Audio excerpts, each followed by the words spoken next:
यानंतर एक breaking news आहे। चिखलदऱ्यातील स्कायवॉकचं काम 3.5 वर्षांपासून रखडलेलं आहे आणि खासदार बळवंत वानखडे यांनी इथल्या कामाची आता पाहणी केली आहे। तर स्कायवॉकचं 72% काम पूर्ण झालं आहे, मात्र मागील 3.5 वर्षांपासून या स्कायवॉकचं काम होत आहे। अमरावतीमधल्या चिखलदऱ्यामध्ये हा भव्य दिव्य असा स्कायवॉक उभारला जाणार आहे, मात्र त्याचं काम अजूनही पूर्ण झालेलं नाहीये आणि त्या पार्श्वभूमीवर तिथले नवनिर्वाचित खासदार बळवंत वानखडे यांनी या कामाची पाहणी केलेली आहे आणि लवकरात लवकर स्कायवॉकचं काम पूर्ण करा अशी मागणी या ठिकाणी केली आहे, तशा सूचना केल्याचं पाहायला मिळतं। दरम्यान आतापर्यंत या स्कायवॉकचं काम 72% पूर्ण झालं आहे, पण मागील 3.5 वर्षांपासून हे काम रखडल्याचं दिसतंय।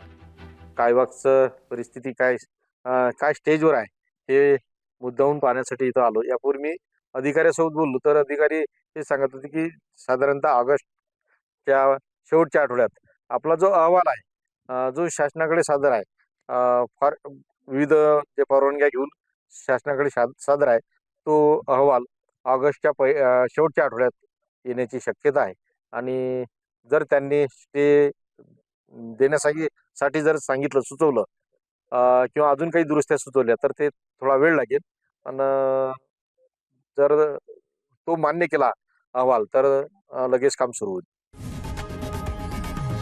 लोकशाही मराठी ऐका, पहा, जागरूक रहा।